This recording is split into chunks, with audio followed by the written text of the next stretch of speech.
Bonjour à vous tous et bienvenue à la prédication de la parole de Dieu. Bienvenue à notre analyse des vérités des Écritures en contraste avec les idées du monde et les pensées du siècle présent. Le monde, ce passe-temps nous rappelle, appelle le mal bien et le bien mal.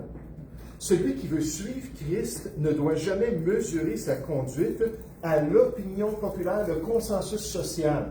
C'est pour ça qu'il est important, la norme de la société, mais uniquement à la parole de Dieu. Et c'est ce qu'on veut faire dans cette série sur la psychologie. Une culture sans Dieu finit toujours par redéfinir la morale selon les désirs de l'homme. Le chrétien, lui, reconnaît que le bien et le mal sont déterminés par le caractère immuable de Dieu et révélés dans sa parole. Ce sont les Écritures, notre autorité finale. C'est la parole inspirée de Dieu qu'on doit suivre coûte que coûte, explique le docteur Francis Schaeffer. C'est le cas aussi pour les conseils des experts de notre monde, les psychologues séculiers, les psychiatres du siècle présent, qui bien souvent se lèvent contre le plan et la volonté de Dieu pour l'enfant de Dieu, devient une mauvaise influence qui va corrompre sa marche avec Dieu. Toute approche de l'homme qui met de côté la parole de Dieu, confirme le pasteur MacArthur, finit inévitablement par redéfinir le bien et le mal selon les normes humaines. Le croyant doit toujours évaluer les théories psychologiques à la lumière des Écritures et non l'inverse. Donc, on regarde ce que la Bible nous dit, on est des étudiants de la Bible, et quand on nous donne des conseils, on s'assure de suivre la parole de Dieu pour glorifier le Seigneur. Ce matin, nous voulons examiner attentivement dans notre série sur la psychologie, sur les erreurs flagrantes de la psychologie, une question d'objectif. Une question d'objectif. Quel est l'objectif de la vie sur Terre? Quel devrait être le sens même de la vie humaine? Que doit donc rechercher l'homme et spécifiquement le croyant dans ce monde? Vous dites l'amour, la joie, lorsqu'on fait les vœux de nouvelle année, c'est toujours la même chose, la santé, puis le bonheur, puis la joie, l'épanouissement personnel, ou est-ce que c'est quelque chose de plus profond et de plus spirituel qu'on devrait rechercher en tant que chrétien? Et surtout, les conseils des experts du monde présentent-ils la bonne perspective de la raison d'être de l'être humain sur la terre? La psychologie séculière et la foi biblique ne proposent pas simplement deux méthodes différentes pour atteindre le même but, explique le docteur David Powlison. Elles poursuivent deux objectifs radicalement opposés pour la vie humaine. On va les voir dans un instant.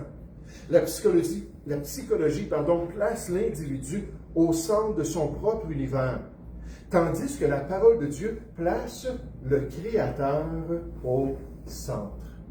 Donc, une perspective théocentrée au lieu d'être anthropocentrée. Ce n'est pas l'homme dans notre vie qui est le plus important, c'est Dieu. Son objectif pour l'être humain n'est pas le confort du moi, mais la sainteté, la repentance, le renoncement à soi, je dis un grand Amen, comme j'ai besoin de ça, Seigneur, et la transformation à l'image de Jésus-Christ pour la gloire de Dieu.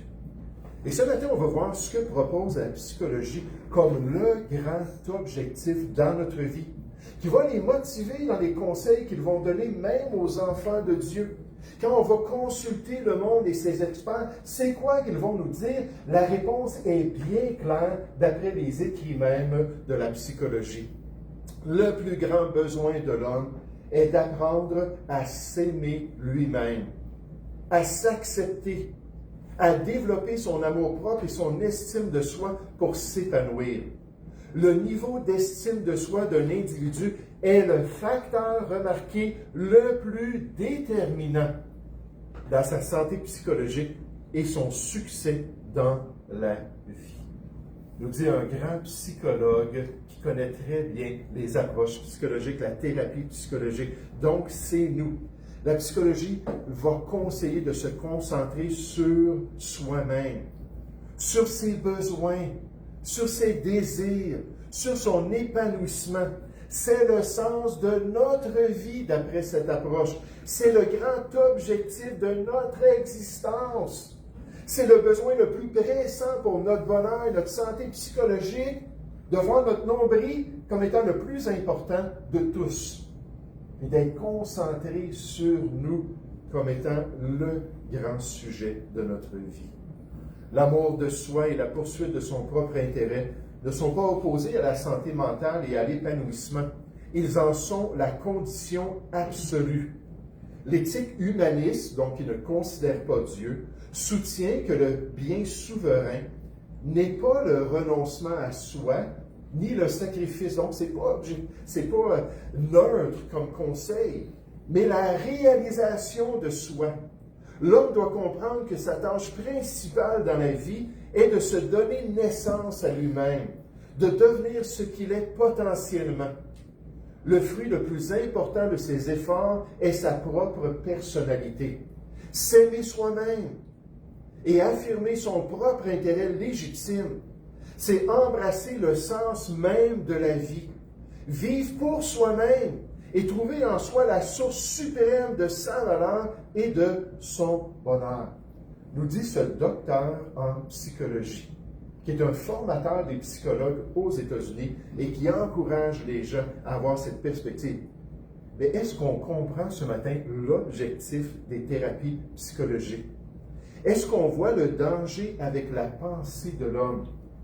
Et je vous dis ça parce que c'est pas juste un enseignement ce matin, c'est pas juste quelque chose pour remplir nos pensées, c'est pour nous mettre en garde encore. Notre verset principal dans 1 Thessaloniciens, chapitre 5, versets 20 et 21, nous dit d'examiner toutes choses, de retenir ce qui est bien, de nous abstenir de toute espèce de mal. Est-ce qu'on comprend qu'en consultant un psychologue, est-ce qu'on comprend qu'en allant voir même un psychiatre pour avoir un diagnostic et commencer à prendre tel et tel médicament, est-ce qu'on comprend qu'à l'arrière de leur pensée, eux, ce qu'ils veulent, c'est qu'on soit égocentré? Que c'est ça le sens de la vie, qu'on se concentre sur nous. Qu'est-ce qui me plaît? Qu'est-ce qui est agréable? Qu'est-ce que je désire? Vous vous rappelez la jeune dame au Saguenay que je vous ai raconté? Je pense que j'en ai parlé même la semaine passée. Comment est-ce que lorsqu'elle a fait une dépression, elle a accepté le Seigneur pendant des mois de temps, elle vit, ça allait bien. Elle avait une garderie, il y avait beaucoup de pression, son mari était inconverti. Sa famille au Saguenay, là, je vais vous dire, on me demandait est-ce que ça allait bien l'évangélisation? Parce que le Saguenay, c'est un endroit particulier dans une province particulière. C'est vraiment plus religieux qu'ailleurs au Québec. Puis on est allé là-bas, là, ça a été merveilleux l'évangélisation. Et presque à chaque fois, les gens nous permettent. Ils voyaient notre accent, ils disaient, vous n'êtes pas d'ici, vous, hein? Mais pourtant, je parle le français. Ils disaient, vous n'êtes pas d'ici, vous, hein? Je disais, OK, ben non, je ne viens pas originalement, je viens de Montréal. À Montréal, on parle comme ça à Montréal. Puis j'ai dit, non, je comprends. Mais même mon épouse qui venait de Québec, de la ville de Québec, à Sainte-Foy, qui a un meilleur parler que moi, en 34 ans, elle m'a beaucoup repris. Ça m'a amélioré. Si vous entendiez mon témoignage de salut, quand j'ai accepté le Seigneur, vous diriez, c'est pas le pasteur Rousseau qui parle comme ça. Eh boy, c'était spécial, mon parler. Mais il disait ça, mais après ça, ils nous écoutaient. Ils étaient curieux, qu'est-ce que vous êtes venus faire ici au Saguenay? Mais quand quelqu'un se convertissait, ou quand quelqu'un était prêt à se faire rebaptiser, là, il y avait des problèmes. Puis elle avait de la pression terrible sur ses vies. La seule dans sa famille qui connaissait le Seigneur, probablement que vous comprenez ça ce matin. Et la pression, puis elle a fait un genre de burn-out, non seulement physique, mais aussi au niveau de son travail, au niveau de sa garderie. Puis qu'est-ce que sa famille ont dit? Il faut que tu consultes. Il faut que tu ailles voir un psychologue. Fait qu'elle est partie, elle ne nous en a jamais parlé, nécessairement. On l'aurait mis en garde, fait attention. Ils n'ont pas les objectifs de Dieu, ces experts-là. Puis quand ils ont parlé avec elle, puis ils ont vu qu'elle lisait la Bible, qu'elle allait à l'église, puis qu'elle se disait chrétienne, ils ont dit tout ça, là, c'est pas bon pour toi. Enlève ça de ta vie. Et c'est exactement ce qu'elle a fait. Et sa vie a totalement là, changé. Ils ont commencé à aller voir un psychiatre, ils ont commencé à la médicamenter. Et moi, je la voyais comme une locumène. Quand on la croisait, tout ça, là, ben, elle nous disait bonjour, pasteur, puis elle a totalement changé. Et une des raisons, c'est parce qu'on lui a dit, si tu veux vraiment être épanoui, si tu veux vraiment t'actualiser personnellement, Il faut que tu enlèves ces choses-là. Ça t'empêche d'être vraiment qui tu es, d'agir comme tu le veux. Donc, c'est un danger. Il faut comprendre ça. J'aime tellement Proverbe 14 au verset 15. On nous dit, l'homme prudent est attentif à ses pas. Il est attentif à sa voix. Il est attentif à la vie qu'il est en train de vivre. Puis Dieu nous dit, soyez sages, soyez prudents et faites ce qui est bien. Aucune idée venant d'un autre. Aucun dogme, encore une fois, c'est pas neutre. Il n'y a pas de neutralité dans leurs conseils. Aucune doctrine ne peut avoir autant d'autorité que ma propre expérience intérieure, nous dit le pasteur, le docteur Carl Rogers, un psychologue. La vie réussie est un processus d'orientation interne où l'individu, si on veut vraiment voir la vraie vie, apprend à se faire confiance, à s'accepter pleinement tel qu'il est et à choisir d'être lui-même plutôt que d'essayer de plaire à Dieu, à la société ou à ses proches. Suis tous les désirs de ton cœur. Puis là, ça va bien aller. Parce qu'après tout, c'est ça l'objectif de la vie. Moi, rien que moi. Voilà le grand objectif derrière les thérapies psychologiques pour l'homme. Mais est-ce vraiment le sens de la vie pour celui qui se dit enfant de Dieu? Est-ce que les Écritures enseignent ceci pour le chrétien? Sa raison d'être dans le monde est-elle en accord avec la psychologie?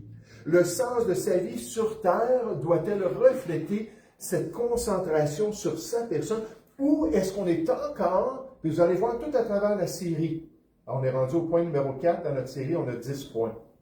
Mais encore une fois, on est en train de se faire tromper par les experts de ce monde.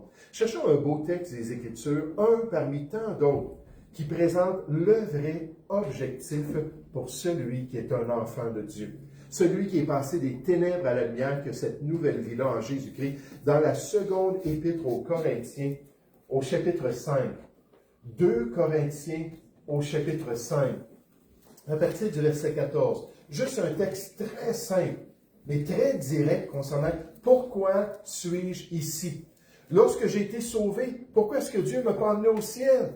Lorsque j'ai connu cette grâce-là du salut, pourquoi je ne suis pas parti dans un enlèvement personnel? Hein, ça serait-tu merveilleux? Tu es en train d'enseigner quelqu'un, puis de l'amener à prier, puis à demander à Christ de venir prendre ses péchés, puis tout à coup la personne disparaîtrait. Où est-elle partie? Mais ce n'est pas ça le but de Dieu. Il nous laisse ici pour différentes raisons, mais un grand objectif central qui résume la pensée du chrétien qu'on voit ici dans 2 Corinthiens chapitre 5, verset 14. Car l'amour de Christ nous presse.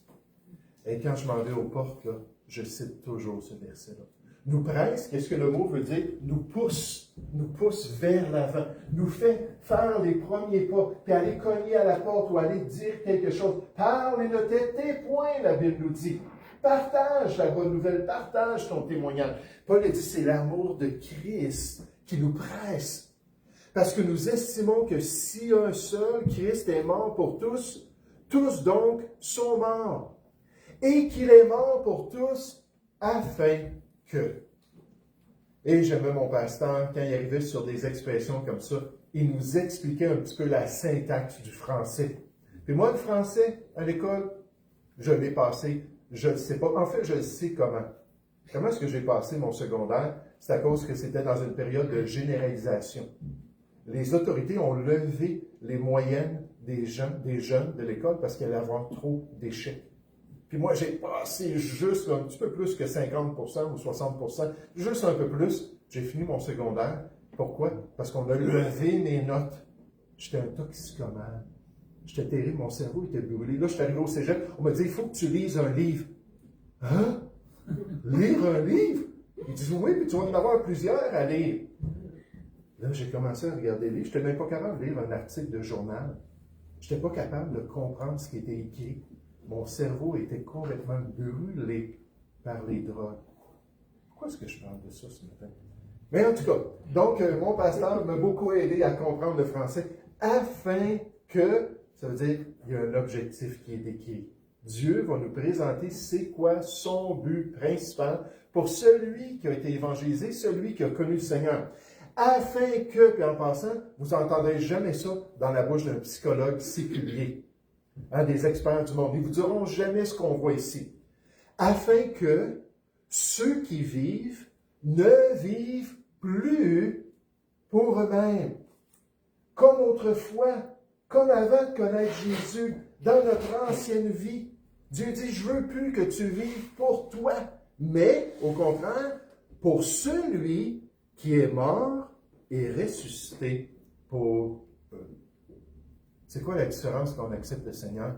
On ne vit plus pour la même personne. C'est plus Jean qui est important, c'est Jésus qui est important. C'est plus mes désirs, puis mes plans, puis je vais vous donner un exemple de ça dans un instant, qui sont importants. C'est l'appel de Dieu sur ma vie pour remporter cette course-là en atteignant l'objectif de Dieu pour vivre pour le Seigneur. Quel contraste! Dieu veut donc que le chrétien renonce à son ancienne vie d'égoïsme et d'égocentrisme qui nous déconnecte de notre nombril. Il veut qu'il détourne les regards de lui-même comme priorité de sa vie, qu'il cesse de se concentrer sur son estime de soi, sur son épanouissement personnel, ses désirs personnels, pour suivre réellement Dieu, parce que c'est seulement alors qu'il va être un disciple du Seigneur Jésus-Christ.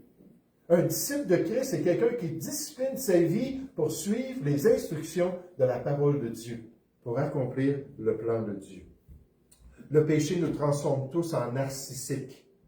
Il rétrécit notre monde à la taille de notre propre personne, de nos désirs, de nos sentiments, de notre estime personnelle.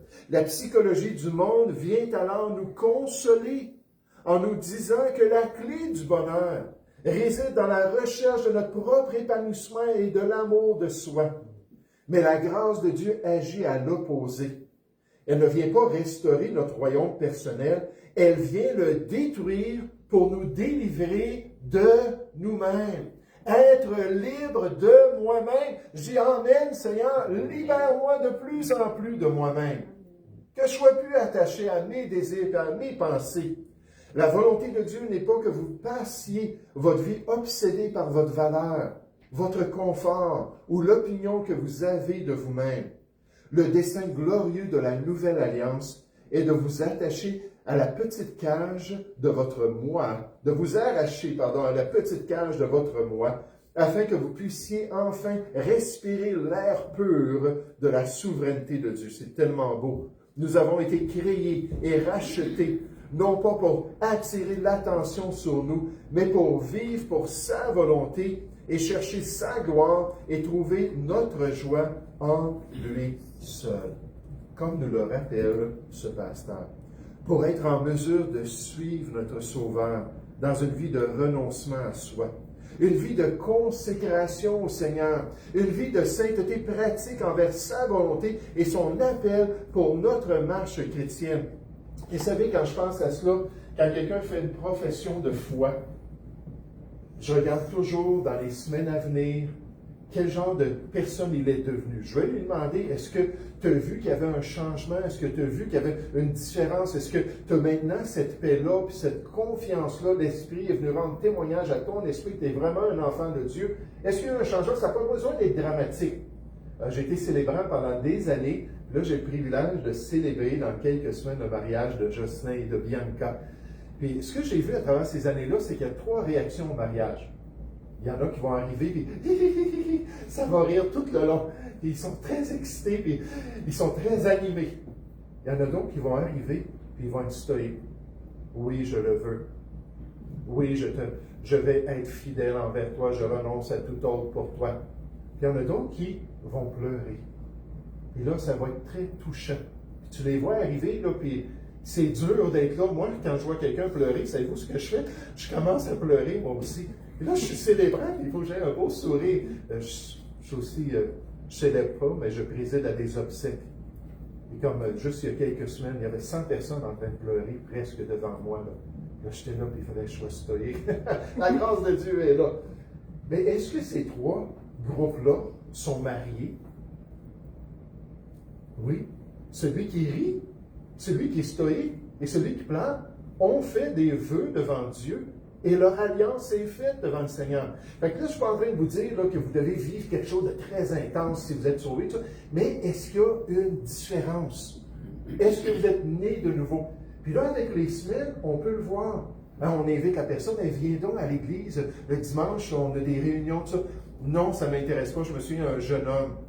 Il venait juste avec son père de me demander, il venait à notre assemblée de venir expliquer l'Évangile. J'explique l'Évangile, il fait une prière, puis tout de suite après, le téléphone sonne. Puis là, il a demandé à Jésus de le sauver, il s'en va parler au téléphone, puis à cette époque-là, les téléphones, ce n'était pas des cellulaires, donc il est parti dans l'autre pièce, on entendait très bien, c'était écho. Là, c'était sa copine. Il dit, « Oh, arrête donc, toi! J'aime pas ça que tu me parles comme ça. » Puis il raccroche, bang! C'est un gars très rough en passant. Là, il revient, puis je dis, hey, je dis, viens donc t'asseoir, on va parler de ce que tu viens de faire, puis on va regarder des promesses dans les Écritures pour que tu puisses voir là, que tu as une nouvelle vie en Jésus-Christ. Et ça ne m'intéresse pas, ces choses-là, laissez-moi donc tranquille. OK. Bon. Je dis, c'est correct. Là, son père vient fidèlement, lui, il arrête de venir. Ça arrive après des professions de foi. Les gens arrêtent de venir à l'église. Ça m'est arrivé plusieurs fois que moi, je suis totalement confus. Comment ça se fait qu'avant ça, tu étais assidu à venir à l'église, tu acceptes le Seigneur, tu ne viens pas à l'église. Il y a de quoi qui ne va pas.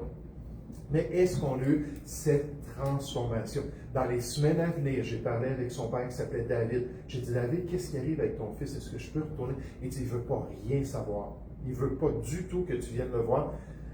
Et jusqu'à la mort de David, des décennies plus tard, la vie de cette personne-là n'avait jamais changé. C'est pour ça que c'est pas assez d'être dans une famille chrétienne. C'est pour ça que c'est pas assez de voir d'autres personnes dire Seigneur, Seigneur.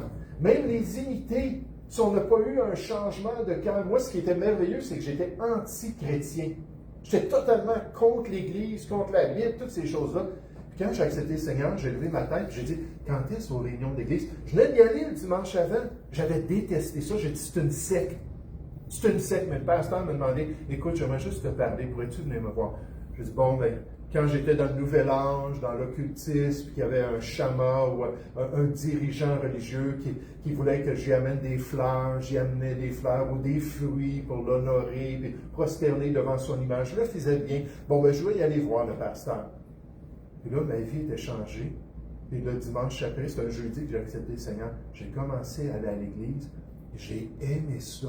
Et là, ça va faire 40 ans dans quelques mois que je vais à l'église fidèlement. Pourquoi? Parce qu'il y a eu un changement. Il y a eu une transformation. Est-ce que nous sommes vraiment des chrétiens? Jésus a dit aux siens, si quelqu'un veut venir après moi, si quelqu'un veut me suivre, être mon disciple, si c'est vrai dans votre cœur, qu'il renonce à lui-même. Un vrai disciple va aller voir un psychologue pour entendre une autre perspective? Je ne pense pas. Qu'il renonce à lui-même, qu'il se charge chaque jour de sa croix et qu'il me suive. C'est frappant cette idée-là de Jésus. Vous savez, la crucifixion, ça a été inventé par les Romains 2 siècles avant Jésus-Christ. C'était une méthode notoire d'exécuter les gens publiquement. Non seulement pour les faire souffrir, c'est un supplice, mais pour dire aux gens, si vous vous êtes levés contre l'autorité romaine, voici ce qui s'en vient. On le sait, en l'an 70, lorsque Titus et d'autres empereurs sont descendus, l'autre général sont descendus pour venir Vespasien, pour venir conquérir les Juifs, ils ont mis 1 million de Juifs sur les routes à partir du nord de la Galilée jusqu'en Judée. 1 million de Juifs. Et ils ont crucifié 1 million de Juifs autour de Jérusalem. Et donc, ils ont tué tous ces gens-là. Là, je me trompe peut-être un peu dans les chiffres. Mais ce qu'ils voulaient dire, c'est arrêtez votre rébellion parce que regardez ce qui va vous arriver. Ils ont détruit la ville de Jérusalem comme Jésus l'avait annoncé. Ils ont renversé le temple, pierre sur pierre, comme Jésus l'avait prophétisé. Puis qu'est-ce qu'ils faisaient? Ils démontraient que ces gens-là étaient morts et qu'il n'y avait plus d'espoir. Mais quand quelqu'un portait sa croix, quand quelqu'un s'en allait vers sa crucifixion, ce n'était pas une question de dire, moi je vais aller acheter un petit peu de nourriture ici, ou moi j'aimerais ça aller voir mon copain, ou moi j'aimerais ça faire telle et telle chose, puis j'ai telle et telle passion de la vie. Tu t'en allais vers ta mort, il n'y avait rien d'autre que la réalité que tu étais mort, même si tu n'étais pas encore crucifié. Là, Jésus dit de ses disciples, il dit, portez votre croix. Choisissez quotidiennement de mourir dans votre esprit. Mourir à vous-même pour accomplir la volonté de Dieu. Comme c'est différent des choses qu'on entend dans le monde et que les experts du monde vont nous dire. Jésus, qui est notre exemple, a présenté ce grand sens-là à sa vie lorsqu'il s'est exclamé, il a dit, je fais toujours ce qui lui est agréable, en tout temps, sans cesse. Je suis en train de plaire à Dieu et pas à moi-même. Et tout ce qu'il a fait dans son ministère, ses paroles qu'il a prononcées, ses miracles qu'il a accomplis, tout l'enseignement à ses apôtres, tout ce qu'il a fait, ça venait de son Père. Et il accomplissait toujours la volonté de son Père. En passant, j'ai coupé un peu le verset. Il est dit, celui qui m'a envoyé est avec moi. Parce que vous savez, c'est ça la bénédiction. C'est ça la grâce de Dieu. Quand on vit pour lui, quand on suit sa volonté. Même en face de Golgotha, de son supplice terrible, Jésus dit, mon Père, s'il est possible que cette coupe s'éloigne de moi. Et il était là, dans toute la pression de ce qu'elle allait vivre. Là. Il dit, toutefois, non pas ce que je veux, mais ce que tu veux.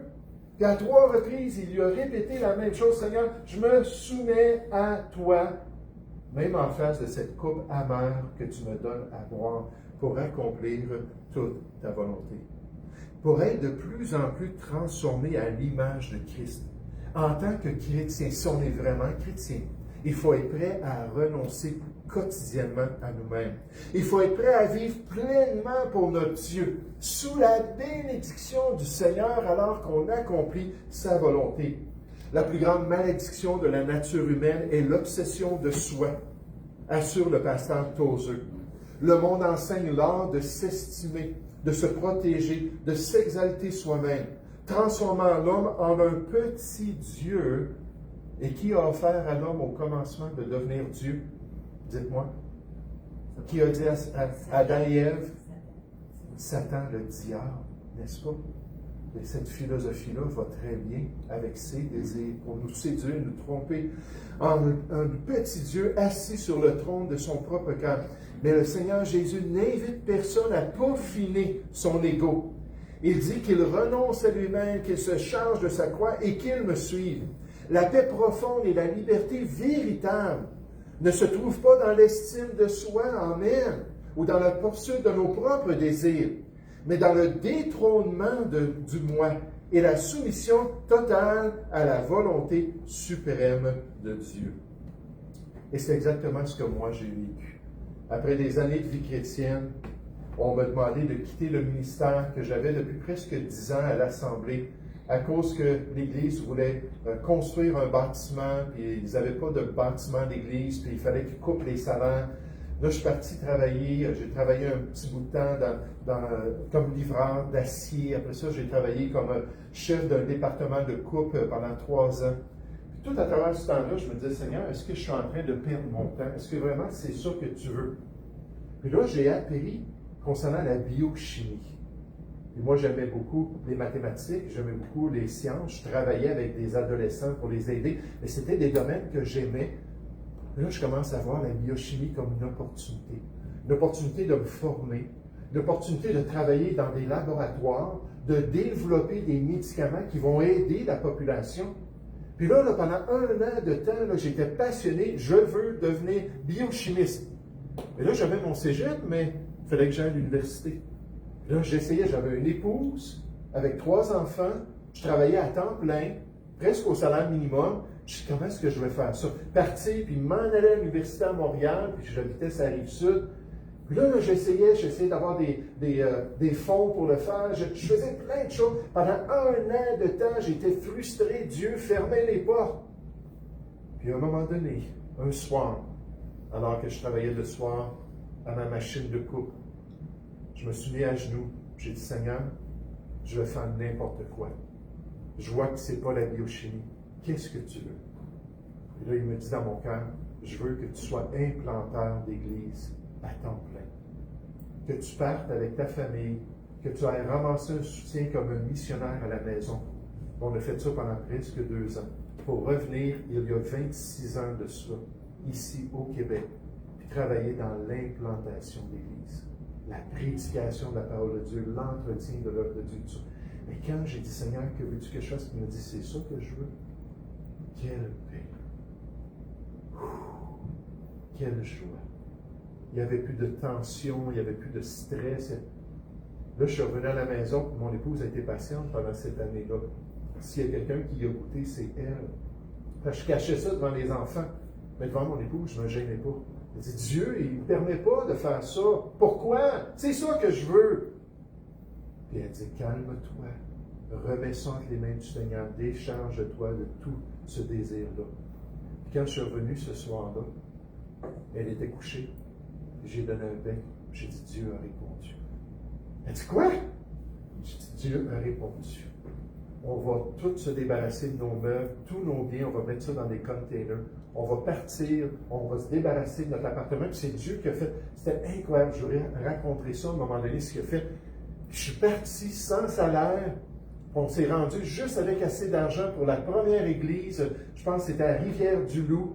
Après ça, on s'en allait à une autre église. Puis j'ai demandé à mon épouse, peux-tu vider ta sacoche, voir si tu as un petit peu de chance? Elle avait 15 $ de change. On a mis ça dans l'essence, dans la voiture. On n'avait pas aucun revenu, là. On est parti par la foi. Puis là, il y a une église qui a donné un don. Ça nous a permis de prendre une autre église qui a donné un don plus gros. Puis on est parti, puis on a voyagé comme ça, 35 États américains, Canada anglais aussi dans quelques provinces. Puis on est revenu, puis on avait un cash pour acheter une maison. Ça, c'était Dieu. C'est pas moi, là, mes capacités ou quoi que ce soit. C'était Dieu qui confirmait que c'était sa volonté. Quel Dieu généreux lorsqu'on suit son appel. Quel Dieu qui est bon lorsqu'on se soumet à son plan. Quelle paix! Je me souviens aussi mon pasteur qui résistait à devenir pasteur parce qu'il pensait que Dieu va m'envoyer dans un pays africain où ça va être chaud, puis moi, j'aime pas le chaud, il va y avoir des bébites, puis je vais être célibataire le restant de ma vie. Dieu a fait totalement le contraire. Tu restes au Québec, ça va être froid, puis en plus de ça, je vais donner 7 enfants. Totalement le contraire. Et quand il a dit au Seigneur, OK, Seigneur, c'est assez, je me donne à toi. Il a dit, OK, tu t'en vas dans le ministère, tu vas être pasteur, et je vais te former, et tu vas me servir. Puis là, lui, ça fait à peu près ça, là, pas loin de 40 ans qu'il est pasteur. Pourquoi est-ce que je dis cela? C'est que peut-être qu'on est en train de résister à l'appel de Dieu. Peut-être qu'il y a des choses dans notre vie en ce moment qu'on ne veut pas céder. Peut-être qu'on a une tension, puis ce n'est pas physique. Hein, c'est plus psychologique, c'est plus mental, c'est plus spirituel à l'intérieur. Psychologique, en passant, ça veut dire de l'âme, la connaissance de notre âme. Et Dieu parle beaucoup de notre âme, notre cœur, notre être intérieur. Et peut-être qu'on a juste à dire, Seigneur, que ta volonté soit faite. Je me soumets à toi. Je suis prêt à te suivre. Oh, ce matin, frères et sœurs, on a le même choix qui nous est présenté. Soit vivre pour soi, selon le monde, ou vivre pour le Seigneur. Soit suivre les pensées des experts du siècle présent, ou suivre les vérités de la parole de Dieu. Poursuivre ce qui nous plaît. Être une idole assis sur le trône de notre cœur.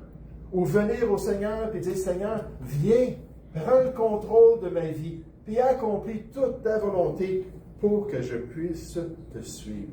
Je termine avec un beau témoignage de l'apôtre Paul concernant une église passionnée pour le Seigneur.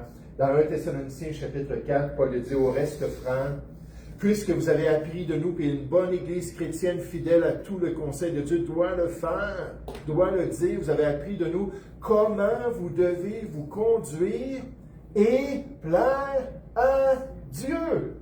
Pas plaire à vous-même, plaire à Dieu, accomplir le plan de Dieu. Puis là, Paul dit, et c'est là ce que vous faites. C'est là ce que vous faites dans votre vie chrétienne. Vous voulez lui plaire, vous voulez le suivre. Et dit, nous vous prions et nous vous conjurons, donc on vous prie avec grande instance au nom du Seigneur Jésus, de marcher à cet égard de progrès en progrès. Peut-être vous dites, pasteur, je suis consacré à Dieu. Je veux vraiment suivre le Seigneur, puis ça fait longtemps que j'ai fait ce choix-là. Est-ce qu'on continue à progresser, à devenir meilleurs, à approfondir notre consécration pour pouvoir suivre le Seigneur, que le Seigneur nous aide vraiment à le suivre, comme ces chrétiens à Thessalonique, pour demeurer un bel exemple pour nous du vrai objectif de la vie chrétienne, c'est-à-dire de vivre pour Dieu et pour son plaisir. Si j'enseignais ça dans certaines assemblées évangéliques, je pense qu'une partie des gens s'en iraient. Parce que ce n'est pas tout le monde qui veut être de vrais disciples et qui ont cette nouvelle vie-là en Jésus. Passer de la mort à la vie, puis à la vie pleine dans le Seigneur, ça c'est quelque chose que seulement le salut peut amener dans notre vie. Nous allons prier ensemble. Ô Père Céleste, on veut te louer, on veut te remercier ce matin pour ce beau passage des Écritures qui nous rappelle ton grand objectif de cesser de vivre pour nous-mêmes, puis d'être prêt à vivre pour toi, de se détourner du trône de notre vie pour te permettre de venir et de dominer sur notre existence. Oui, Père Céleste, mon désir, c'est que je puisse toujours progresser. Je puisse toujours aller de plus en plus dans ta volonté pour accomplir tout ton plan. Et merci qu'un jour la perfection va venir dans la gloire, alors qu'on va pouvoir te voir et avoir ce corps, cette âme et cet esprit irrépréhensible devant toi. Parce que toi-même, Seigneur, tu vas l'avoir fait dans la vie de tes disciples qui seront prêts à se soumettre à tout ton plan. Bénis ton assemblée, bénis chaque chrétien. Et Seigneur, encourage-nous dans tes voies de progrès en progrès pour ta gloire et pour te plaire. Au nom du Seigneur Jésus. Amen. Amen.